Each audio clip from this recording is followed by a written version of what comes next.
Gimana kabarnya hari ini? Alhamdulillah baik. Iya.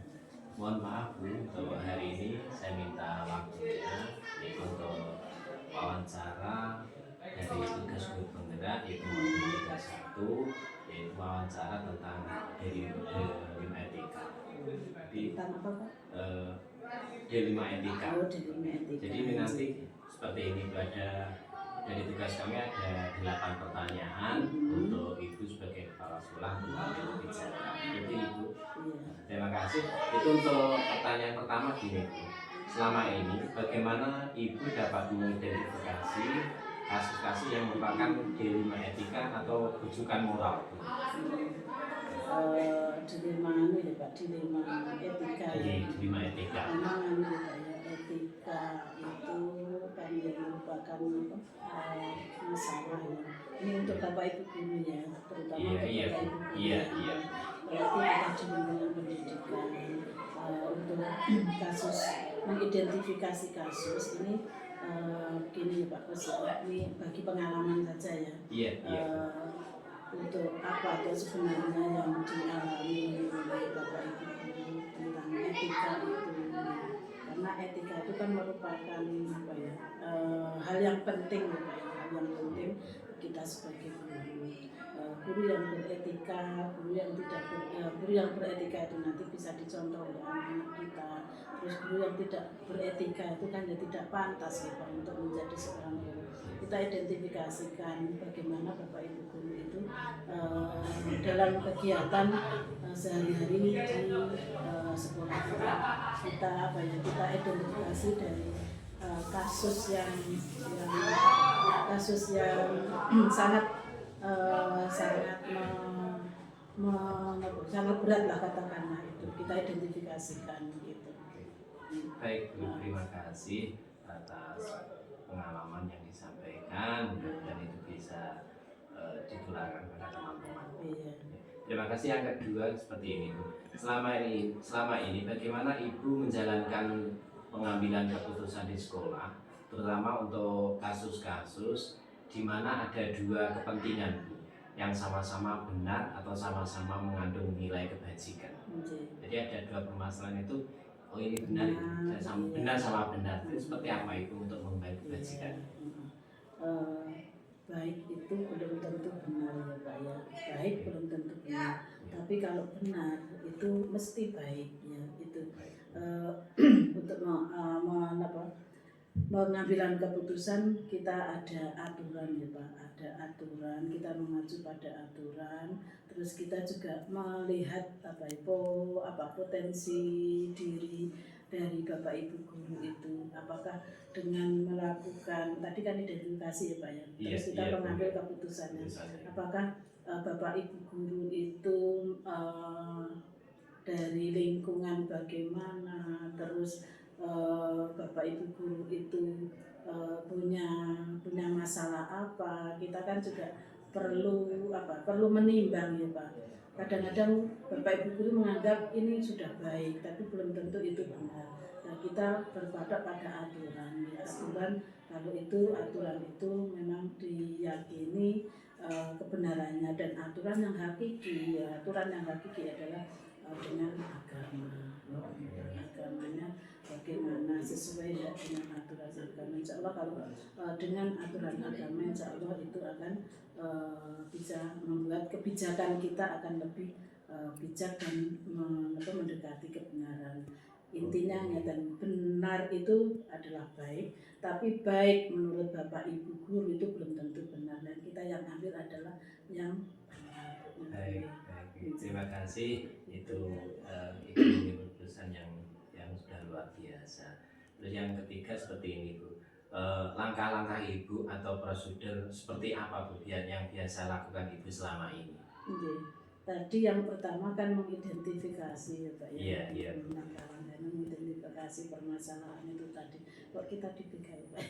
Kita mengidentifikasi permasalahan, karena itu kenapa Bapak Ibu guru itu kok melanggar etika, itu kita identifikasikan. Terus yang kedua tadi adalah kita berpijak pada kebenaran, karena baik menurut beliaunya, menurut kita kan belum tentu adalah benar itu yang kita ambil adalah kebenaran itu. Nah, kebenaran yang hakiki, kebenaran yang paling mendasar adalah kebenaran menurut aturan agama.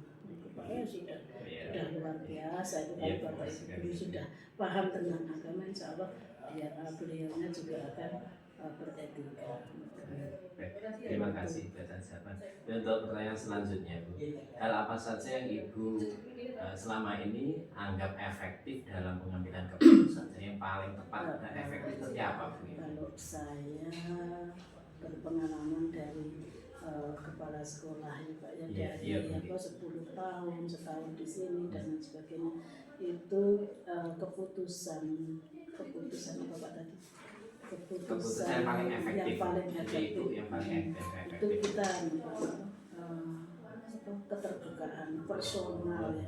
Kita pendekatan personal. Kalau kita tahu si A, Bapak A, Ibu B dan lain sebagainya, kita tahu latar belakangnya, tahu apa yang dimaui Bapak Ibu guru. Katanya kalau seperti di anak itu, dia anak punya hobi itu, terus berdomisili di mana, keluarganya bagaimana, kita tahu latar belakangnya, tahu personalnya lah, secara kita harus paham personalnya, terus kita terbuka saja Pak, apa atau mau kita, terus apa atau tujuan kita, itu bagaimana kepanjangan bisa seperti ini dan lain sebagainya.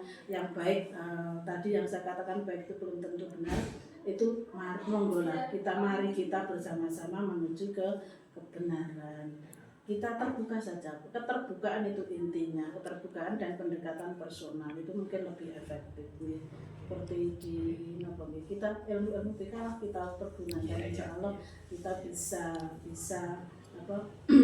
memberikan keputusan atau memberikan penanganan terhadap Bapak Ibu guru yang tadi melanggar etika, dan tentang etika tadi mungkin itu bagus. Jadi menurut Ibu untuk keputusan kita terbuka itu lebih efektif ya? Betul ya, keterbukaan. Tadi ya kita transparan itu tadi kan tahu tidak ada apa yang terganjal, jadi terbuka. Insya Allah dengan keterbukaan itu insya Allah akan menjadi enak gitu.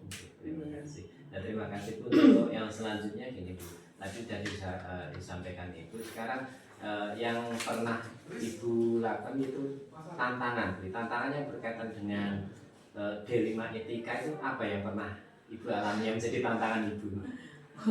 Kalau saya lebih ke pengendalian emosi ya Pak ya. Untuk tantangan selama ini kalau wanita itu lebih ke perasaan ya. Pengendalian emosi itu memang sangat dibutuhkan untuk penanganan permasalahan. Kita harus bisa bersikap tenang ya. Misalnya kita butuh kita menyelesaikan suatu permasalahan, kita bisa mengendapkan pikiran. Jangan langsung misalnya kita marah atau kita itu tidak senang, itu langsung kita lontarkan. Kita mengendapkan dulu, kita tenang, kita katakanlah kita sabar. Kesabaran itu kan pembelajaran hidup yang sangat sulit sebenarnya, tingkat tinggi itu. Kesabaran, mengendapkan emosi itu harus kita kuasai dulu. Tapi kalau kita langsung seperti itu tadi yang di depan saya katakan, itu tidak akan bisa menyelesaikan masalah. Walaupun manusia itu amarahnya itu luar biasa ya, emosi itu bisa merusak segalanya. Sebagai pimpinan, sebagai kita di orang tuakan nanti, kita pertama bisa mengendalikan emosi dan sabar gitu. Terima kasih Bu yang jawabannya luar biasa. Terus selanjutnya gini Bu, tadi sudah disampaikan banyak untuk penanganan kasus dilema etika itu Ibu sudah menjadwalkan atau suatu saat kita ada kasus langsung diselesaikan seperti itu? Apa sudah terjadwal apa ya belum? Kali ini kasus kita duduk bersama diselesaikan seperti itu atau seperti apa? kita jadwalkan ya Pak ya. Oh, Tapi iya. kalau kita ada kasus terus kita meledak di situ kan udah Oh iya, tepat iya. ya. Oke, iya. Kita jadwalkan kapan kita itu bisa tadi yang kaitannya dengan yang di atas, kapan kita bisa mengendapkan emosi ya. Kalau emosi kita sudah terendap, sudah terkendalikan, barulah kita bisa menjadwalkan kapan kita memanggil beliaunya yang tadi, baru kita ngomong-ngomong bareng dengan itu tadi ya, keterbukaan kita jadwalkan. Oh iya, bagus Bu, itu sudah ada jalan. Terus selanjutnya gini Bu, yang berkaitan dengan Ibu tadi yang sudah banyak disampaikan tentang pengambilan keputusan. Mungkin dari Ibu pengambilan keputusan itu ada faktor-faktor lain Bu, atau ada yang membantu untuk menyelesaikan, atau itu langsung dari Ibu sendiri? Kalau kita kan manusia bersosial Pak ya. Oh iya, iya. Dan manusia itu kan terbatas ya Pak ya. Kita terutama di sekolah itu kita tidak bisa sendiri. Itu tadi saya ada struktur organisasi. Siapa yang bisa membantu kita tidak bisa sendiri. Kita bukan super power, dan biarpun kita mampu ya, kita bisa mampu.